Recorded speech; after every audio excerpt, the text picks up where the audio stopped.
Violence can be effective and justified, and violence can be essential means to achieve important goals.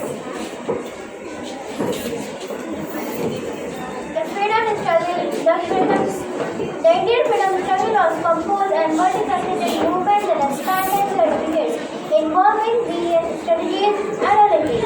Among these, there are significant role non-violent methods. This debate examines the impact of violence resistance on the freedom struggle, waiving its role in instilling fear in the British inciting national state fervor and its potential. Drawbacks in terms of enmity and the muscle and provoking are military reasons from the colonial government. The situation where time is of the essence and immediate change is necessary. Violence can force revolution. For example, during wars of independence or the basis of satisfaction. Sometimes violence becomes the only viable option to protect life and civilization. Proponents of violent resistance argue that it was necessary response to the brutal rebellion by the British colonial authorities. Leaders like Bhagat Singh, Subhash Chandra Bose, and many revolutionaries believed that the armed struggle was essential to challenge the might of the British Empire, inspire mass mobilization.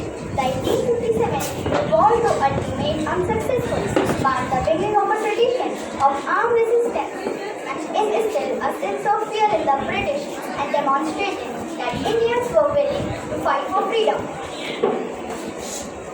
Right to self-defense. For instance, if a person is being physically assaulted, using violence to protect himself is not only justifiable but necessary. In cases where innocent lives are at stake, using force to prevent greater atrocities can be seen as a moral imperative, like the Rwandan genocide, where military intervention saved hundreds of thousands of lives by stopping the perpetrators.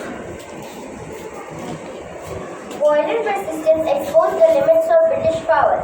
While the British had the upper hand in the terms of military and economic strength, the persistence of violent uprising across various regions from the early revolts like that 1857, uprising to later movements like the Chittagong Army Raid, demonstrated that British was far from absolute. These movements made it clear that Indian populace could not be subdued easily, contributing to a growing realization within the British establishment that maintaining control over India might not be substituted in the long run.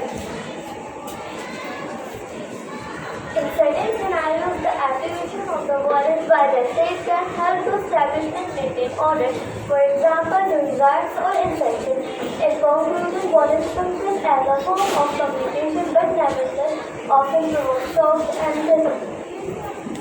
In conclusion, the violent release can form a part of the Indian freedom struggle and contributed to overall pressure on the British government. Thank you.